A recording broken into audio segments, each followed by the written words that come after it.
My favorite place that has healing as a part of their why, it's called Homeboy Industries. It's for ex-gang members and people coming out of prison. And every morning they have their morning meeting. Halfway through, they say, whose birthday is it? And people raise their hands and they sing happy birthday to them. And then at the very end, they all say in unison, and we're glad you were born. And the whole place just, I'm about to cry, just drops with the honor and the sacredness of a human soul. Yes. In that moment of birth, and that they're alive and they're here. Yeah. And you know that intrinsically, but when it's counteracted with, you don't matter, get out of my sight, you'll never amount to anything, those messages, it just beats down that right to be a human on this earth right here, right now. And yeah, that's a part of volunteering with us. You'll probably cry too. You know? I love that birthday cakes have light on them, all these little lights. And you know, the light came into the darkness and the darkness didn't understand it. And it's almost like the joy of birthday exposes the contrast of the pain of I'm not valued, I'm not worthy of this cupcake, this birthday party, this attention, because I'm not valuable. And it like surfaces all of that stuff. It does. Who was the mentor in your life who made all the difference? Or maybe you didn't have one. Who did you need back then? Welcome to the Mentoring Partnership of Miami County podcast, where we shine a light on those walking alongside kids with harder stories here in our community. If you want to show up for a kid from a hard place, complete the no commitment form in the description and we'll guide you down the path that best fits you. Now join us as we explore the transformative power of showing up and how becoming the person you needed can change a child's life, and maybe even your own. Hey listener, notice that this is part 2 conversation. We actually had this conversation prior to the scripted part 1 that had much more logical sequence. In this conversation, we just jump in and just riff for a while. And the reason is because Shelly and I are old friends, and we were able to explore the depths of the why in a more raw state, which you can, from the cold start, you know, I get emotional, Shelly gets emotional, which is good. This is a very enriching, deep, beautiful work that requires all of us. And that means that when your heart breaks for a child, a kid from a hard place, you may feel the conviction to take a step forward. So we invite you into having that level of emotion as you witness this more raw, unscripted version. If you're someone who wants to help contribute to Shelly, this will give you like a really good sense of who she is and why she does it, and even some of the technicality of the how as well. But then take a moment and expand your imagination. This unscripted time really can be had with any leaders that we have already interviewed, and really hundreds more. There is a depth of care and wisdom in our county that we have yet to surface and connect so that we together can care for the kids from hard places together. We need each person to take the small next step into doing so, however you can. And maybe one way you can is by listening, steeping, letting it soak in, and sharing with a friend. Or filling out the form and saying that you want to care for a kid from a hard place and you want the guidance of the mentoring partnership to find that right fit. If you have a harder story and you wish that there was someone there, now you get that chance to be the person that you needed. And if you had all of that guidance, love, and light and care, you get to be the person that you had. It is a wonderful, wonderful process that I hope you get to experience the joy that comes with being a light to a kid with a harder and darker story. So enjoy this time. Let's keep this movement and momentum building so that as a whole village, a whole community of people, we can care for all the kids from hard places who need us, who need you. Enjoy. And so that's what we're trying to do, is is find people to help tell their stories so these kids can understand and relate. Find people that can give them skills that they don't currently have. So, for example, we are working with like the dental clinic to come in and stay in our lane. So during our birthday parties, what can we do to edify this, to lift these kids up and to give them more during our time? And so, learning how to take care of your teeth and being handed a toothbrush and toothpaste. Bring somebody in who is a personality counselor. It's not too young to let kids know they're created differently than others. And so, how do you figure that out? How do you know that? What does that mean? Where can you go with that? Who can you find that can develop that? And then also, things like bringing in just a one of those therapy dogs and let them just put hands on a pet. Talk about how do you care for a pet? How do you care for something else? How do you um, feel when you touch them, when you're around them? What do they do inside of you that helps calm you, helps make you feel loved? How just giving them love does that make you feel? And so those experiences and some of that, going a little deeper with them while we're there with them to not only say the words, but give them the tools to kind of figure some things out for themselves. That's where I'm going with these kids right now. So, I love it. And to me, it's almost the mashup of the like oh, consistency. So imagine, right? So monthly consistency builds yes. trust, and that creates a sense of I know that I or someone I know is going to be Yeah. celebrated for who Yeah. they are, regardless of who. And then the playfulness of creativity and innovation and introduction and all of those things creates a really beautiful dynamic for the child, for the center that they're building the consistent day-to-day Yep. trust. And it's just kind of like a way to joy bomb, I value bomb, love like that. each Yeah. center. Yeah. Yeah. Yeah.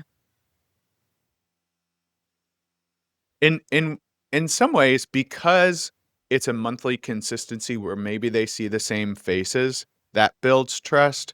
Monthly is hard to build a relationship, but you can build a sense of a sense of someone does value Yeah. me and Well, us.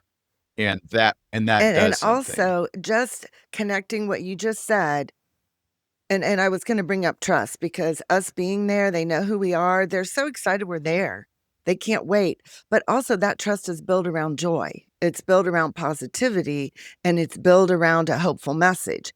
So, someone can say something to a child while they're in a therapy session or at school while they're in trouble.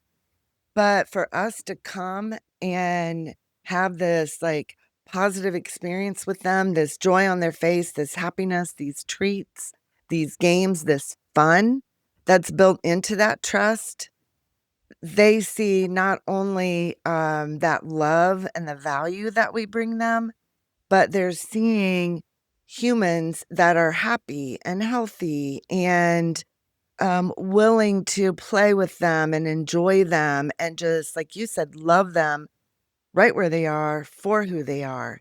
And they say those things to us too. They'll say, Mhm. "Hey, a lot of times people think I'm a girl." A boy will say that because they have long hair. And I'll say, "You look like a boy to me. You are you. You're amazing. You just be you. Don't let what other people say." And then they light up. And when we say our words of affirmations to these kids and we let them know how much they're valued, and again, not just valued, but worth celebrating, they do this. And their little chins do that. Yeah. And they look up at us like, Yeah. and so it's hard to it's hard to measure and quantify what we do because that's what we do. And how do you measure that? How do you Yeah. quantify putting self-esteem messages into a little heart. Yeah. So we see it. We Mhm. physically see it. Yeah. And it's so and the center person sees it, the kids see it in each other, the kids feel it. Is there opportunity for, uh, others who want to witness kind of the joy of We Love Birthday Parties? If there's that central character who comes and does the birthday party, can people get a taste of it by, like, joining along and being a part of the party Oh, crew? yes, Or absolutely. what's, like, a good on Yeah, okay. I imagine that would be a really natural on-ramp for someone who hears this right. invitation and this message and say, I want that's how I'm designed to bring the party, like, where do I show up? Yeah. I'm coming. So to answer your question, yes, people can come in, they can join us. We always need party helpers. We're serving food. So the teenagers just want food and gift cards. And so we're serving Yeah. food, but also they come up and talk to you.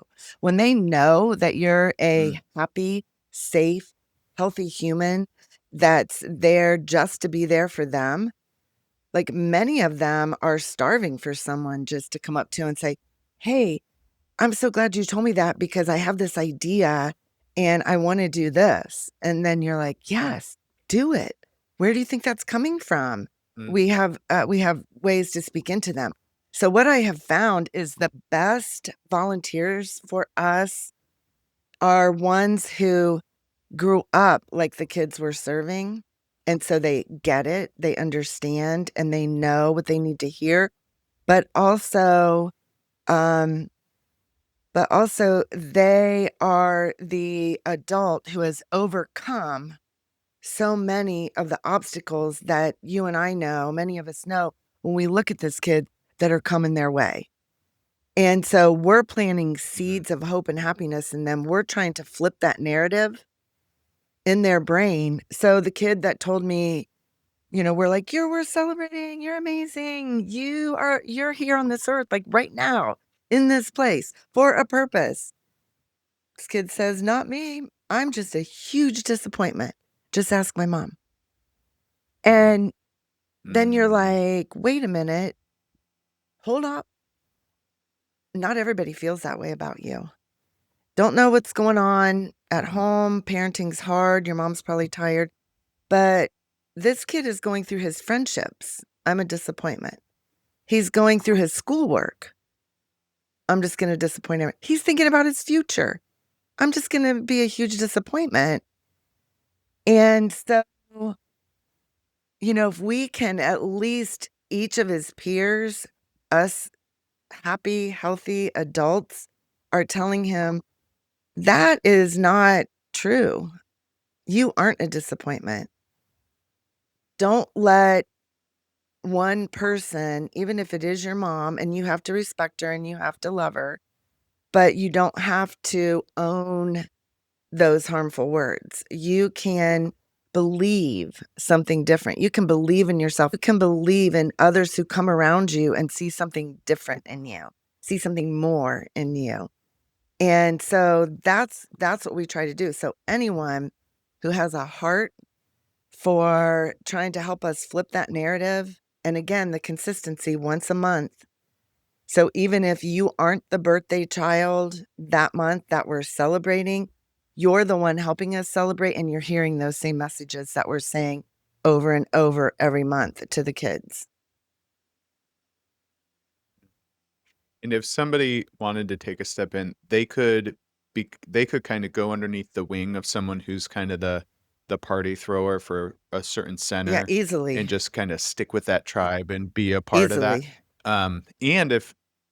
And if this reaches the ears of a listener who really cares about a certain space, maybe school, but maybe more so like a summer or after Yeah. school program, they could say, like, I want to be equipped and trained to like bring the party and become a part of you. And then eventually they could become a part of this volunteer tribe and co-build with you their own team for that center, whether it's in Miami County, Montgomery County, 100%. That's where we're headed. to a certain That's what radius. we're doing. And if we can Yeah. find those individuals, I've got counties calling me right now.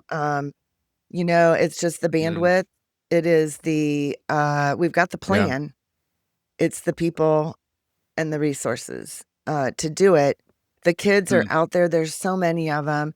And the people who see the value, the impact of what we're doing are mhm, teachers, they're caseworkers, they're foster parents. They're the ones that are in deep with these kids. I think too, it's easy to just observe with us. So if somebody wanted to jump in just on a beginner level, they feel a little worried, they don't feel they have what it takes, but they definitely want to jump in and help. What's easy with us is just come along, just watch just stand there, take pictures for us, whatever. And and mhm, then you'll begin to see. And really the one thing that mm, I know some people who have shadowed or volunteered for us, it's really cool to see is the transformation of what their expectation is for working with the kids mm, or working alongside us and what the reality is. The reality, I mean, it's mhm, a beautiful thing that we do, but when you go into a room full of kids at a community center, at an after school program, and they've been in school all day, they don't have the discipline taught at home, they don't have the self-control because of what's going on behind their actions. They're just all kind of a red hot mess. So mm, part of what we do with mentors and volunteers is really kind of help bring them along to see what they don't know. I mean, we live in a bubble. These kids are mm, struggling. These kids are and really a lot of times I'll have some volunteers who'll be like, "I can't handle this. That kid just hit that kid. I want to go scold him." And I'm like, "Well, yeah, that's mm, appropriate. We'll let the team leaders here, handle that. But also don't walk away. Yeah, they just did mm, bad behavior, but we're not walking away. What we're gonna do is we're mhm, gonna, breathe, center ourselves, and we're gonna go try and form a relationship with that kid. Because I promise you there's something going on behind that behavior mhm, that that's where our, as a society, learning curve needs to be.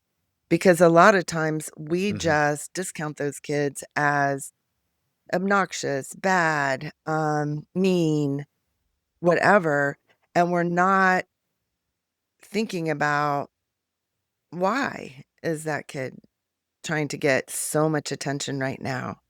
And normal words or normal disciplines aren't working. Why? And so we do work with our leaders and our volunteers to think through here we are in a happy moment. We're having a good time, but this child's struggling to get along with what we're doing and what others around him are doing. So let's just shoulder to shoulder for a minute, not front and face mhm, and hey, mean. They get that everywhere they go, but let's go shoulder to shoulder. How was your day? What's going mhm, on? And if anybody thinks that they've got this mhm, skill to do that, great. And if they don't, we'll show them how. mhm, mhm. This is just kind of hitting Mhm. me now. So it sounds like for people who are kind of wired to care for kids and kids from hard places, and they say, "I can definitely show up 12 times a year. I definitely can show up once a month to care for kids from hard places," and especially in this way, that's like a perfect through line to help them, uh, show consistently love, care, joy, value, and if they show up once a month and they start developing a relationship, there's 3 other weeks in a month. They could latch on to that center and come every week and start developing relationships with a kid or 2 as well. I think it's almost a really great way to help mentors and future mentors get through the Yeah. door and well, we'll just stop there. Yeah, for a moment. Yeah, agreed, 100%. Right? And we do 10 to 12 parties a month. So we're once a month at one location, once a month at Wow. another location, once a month at in Dayton and Piqua and, all around. And so we can do 3 parties a week easy, in a month. And so there's flexibility just even in the ability to jump in with us, and, every party is different. So if you could come to one and Mhm. there's 12 kids and they're really quiet, and our job is to bring the vibe. And then you got another party where they're all crazy and there's 80 kids and they're all hyped up because we're having fun. And so then that's a whole different challenge, on us too. Those larger parties are just a whole different ballgame. And then the interesting thing too that I'll bring out that I think could be of value with someone coming alongside us is a lot of these places we serve have, either volunteers, teen leaders, or staff. And many times those folks so resonate with what we're doing because of their childhood wounds and because of what they didn't receive, that it'll actually be interesting. We'll ask a question out to the kids and one of the adults will raise their hand and answer. Like they want to be a part of Mhm. what we're doing because this is a missing hole in their childhood. And it's just so important to have that yearly birthday celebration because it blows my mind how important birthdays are. Like, I got into this knowing it's fun and it's Mhm. important and all that. But as year 10 comes around and I've been doing this, I see that it's more. It is an annual rite of passage. It is a it is a milestone in your life. And how often do we say, "Oh, we're in double digits now," or, "Oh, you're not a teenager anymore," or "You're a preteen," and it just kind of marks the, growth pattern and not only what you're coming into, but what you've gone through. So that past year that you were 9, you just did 9, you know? And now you're in double digits. And so, the adults that didn't have that, just like, you just see it on their faces and they want to participate. Teenagers, adults. Yeah. Yeah. Well, um, 2 stories because I want the listener to have this really hit them if this is a part of their story. So, number 1 is someone extremely close to me, um, grew up never having their name on a birthday cake. And so at age 34, they saw their name on a birthday cake and Yeah, they cried. And this is someone you would have no right? clue, like, what that means. And then story number 2 is one of my favorite, and I repeat about these folks all the time, my favorite place that has healing as a part of their why. It's for ex-gang members and people coming out of prison. They have they serve 12,000 people coming through their doors, a year. It's called Homeboy Industries. They say that hope has an Oh, address. yeah. And every I morning they know have that. their Yeah, morning meeting. And, I think to open their meeting or halfway through, they say, "Whose birthday is it?" And people raise their hands and they sing happy birthday to them. And then at the very end, they all say in unison, "And we're glad you were born." And the whole place just I'm about to cry, right? just drops with the honor and the sacredness of a human soul, Yes. in that Yes. moment of birth, and that they're alive Right. and they're here. Yeah. And you know that intrinsically, but when it's counteracted with, "You don't matter, get out of my sight, you'll never amount to anything," those messages, it just beats down that right to be a human on this earth right here, right now. And yeah, that's a part of volunteering with us. She'll probably cry too. You Yeah. know? I love, I love that birthday cakes have light on them, all Oh, these little lights, oh, and that's so the cool. light came into the darkness, and the darkness didn't understand it, and it's almost like the joy of birthday exposes the contrast of the pain of, "I'm not valued, Right, I'm not worthy, I'm not worthy of this cupcake, this birthday party, this right, attention, because I'm not right. valuable." And it, like, surfaces all of that It stuff does. pretty. It does.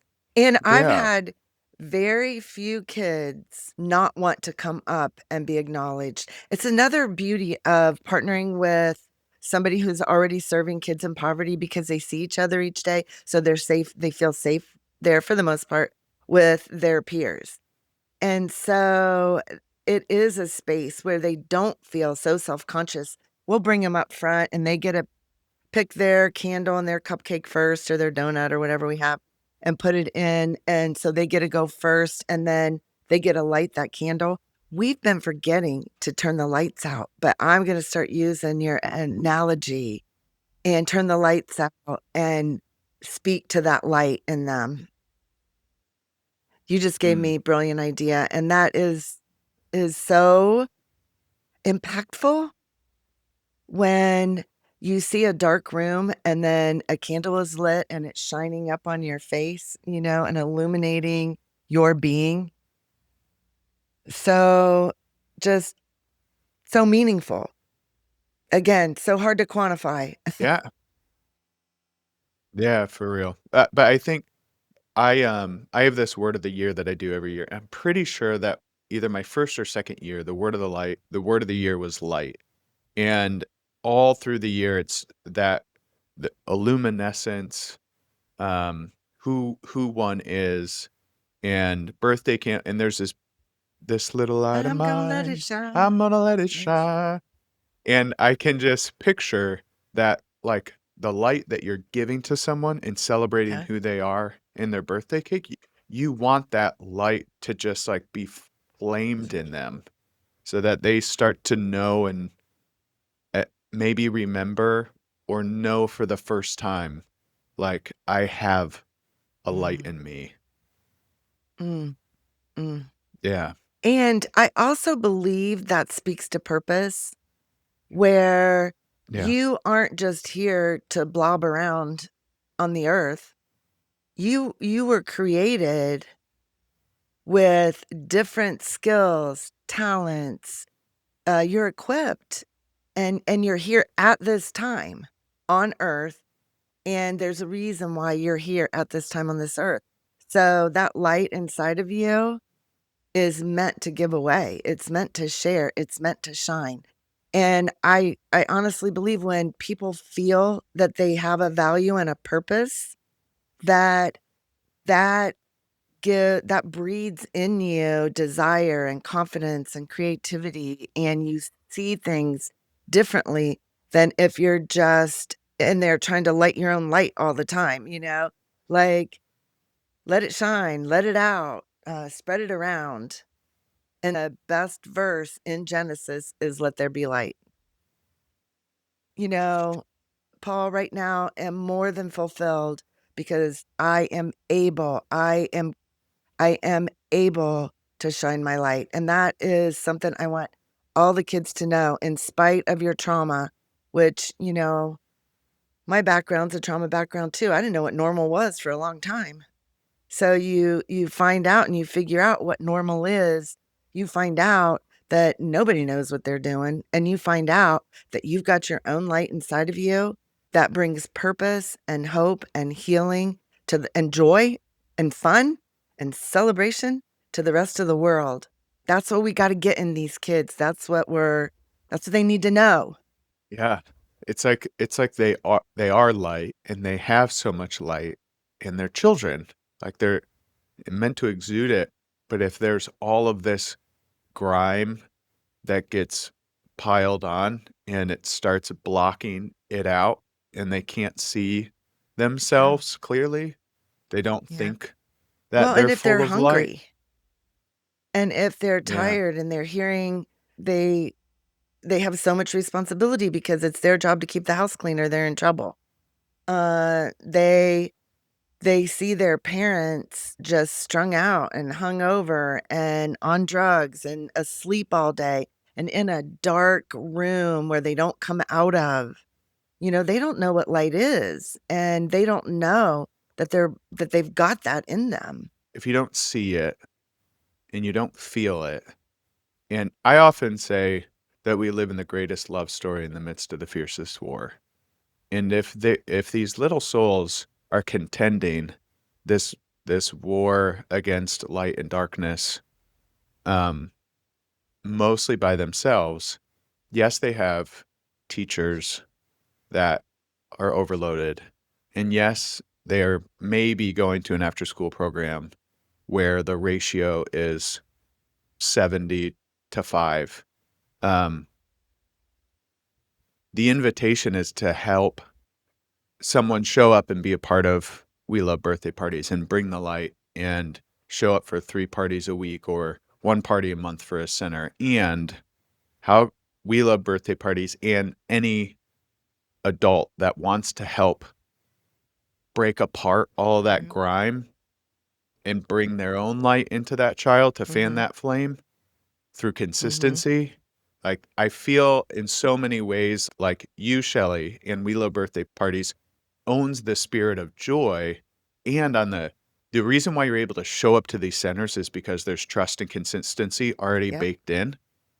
And then you can help welcome more people, more adults, more healthy adults into bringing those light bearers into these places, into these children, and just continually show up for maybe 1 or maybe 2 and fan it the 29 to 30 other days a month.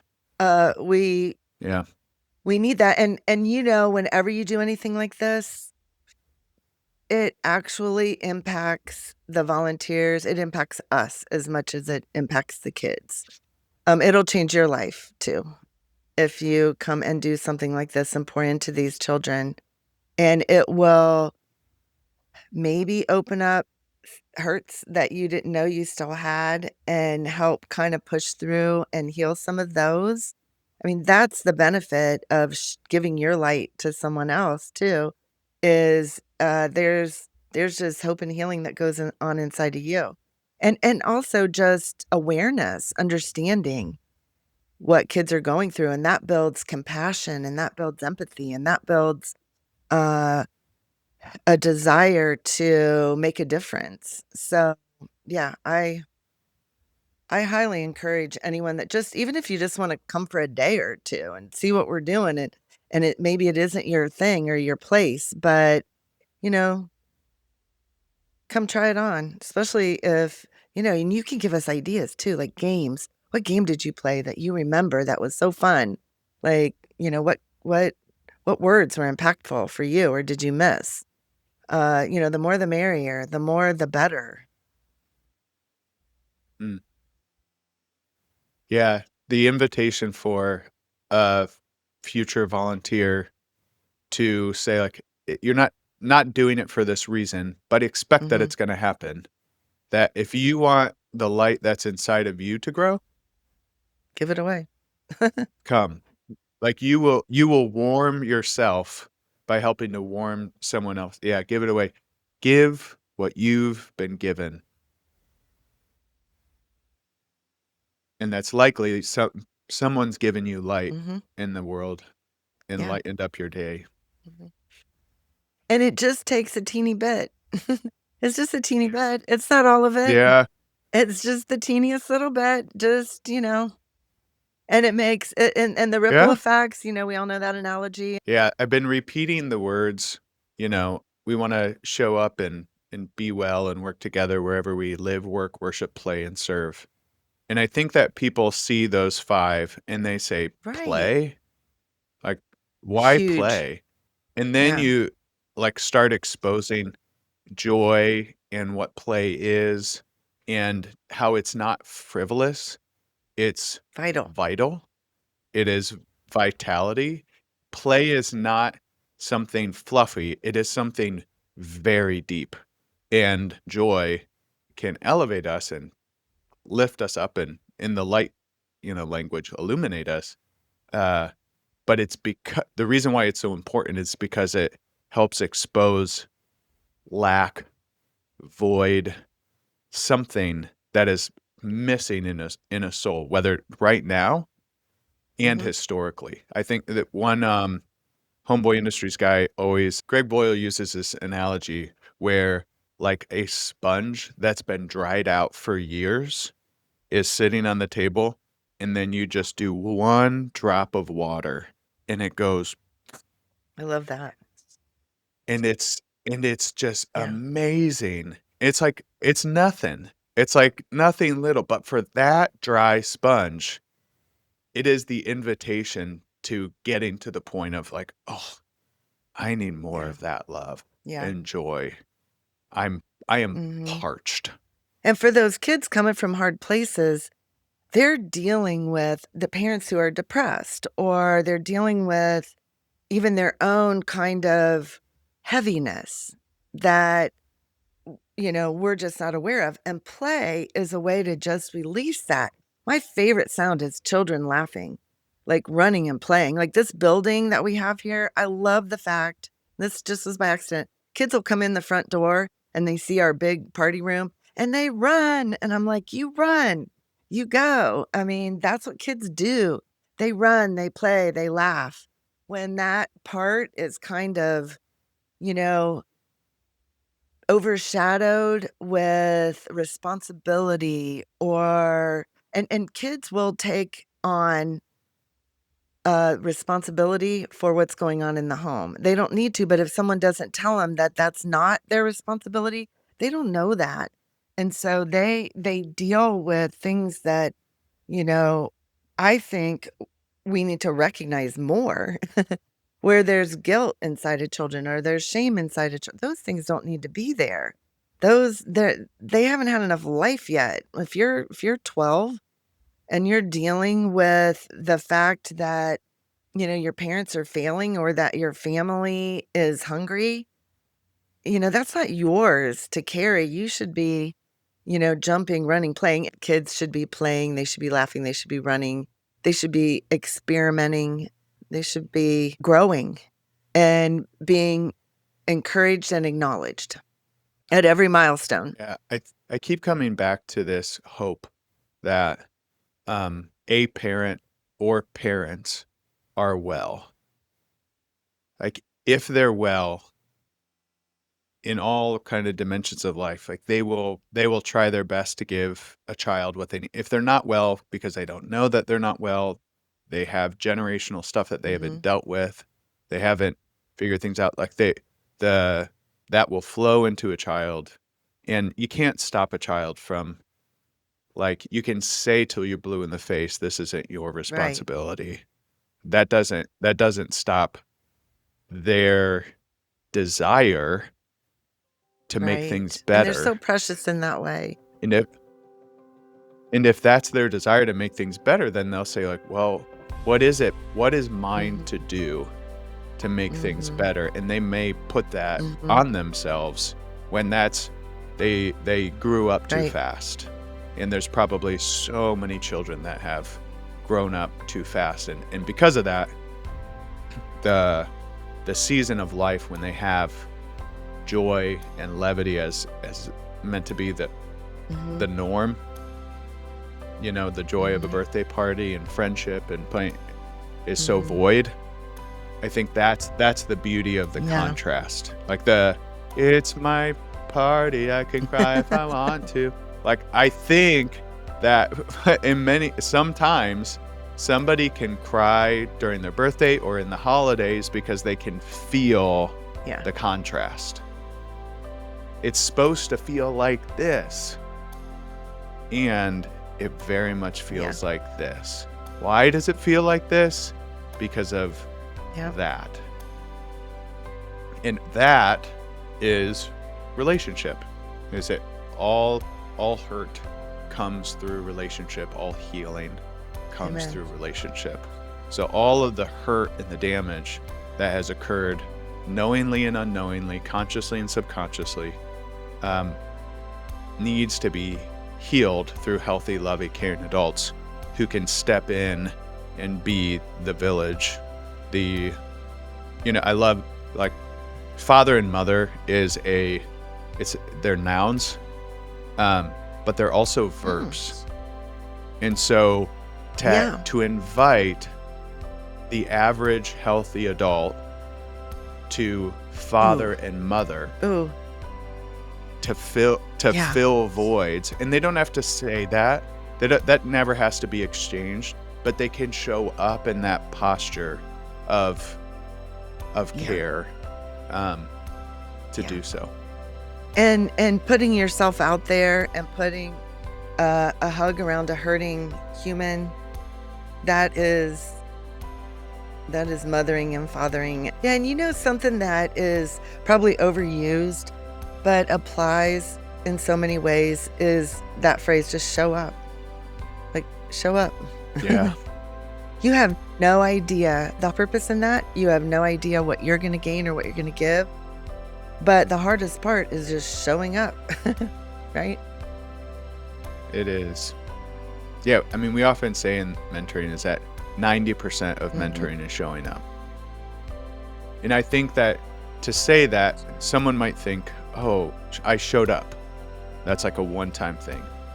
If there's a human being that is waiting for you to show up to them and show up in their lives, then showing up is like a continual act of figuring out the capacity that fits in your life to continue to show up.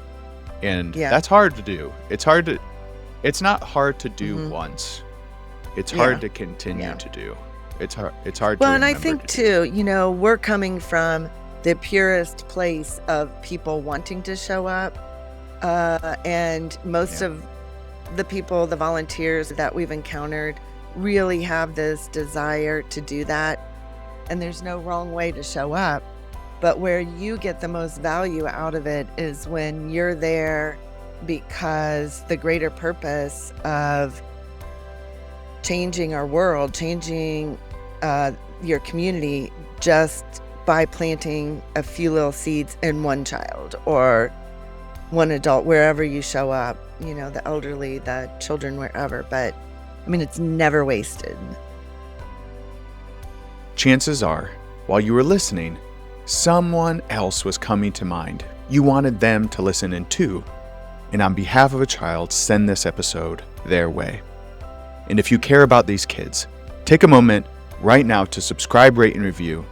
Because when you do, the algorithm helps more people find these conversations, to find the voice of these kids. And each small step you take help more adults show up for a child with a harder story. If you want to explore how you can show up, fill out the no commitment form in the description of this episode. Because only together can we help more kids find the support they need. And only together can we help more adults step into the story they were made for.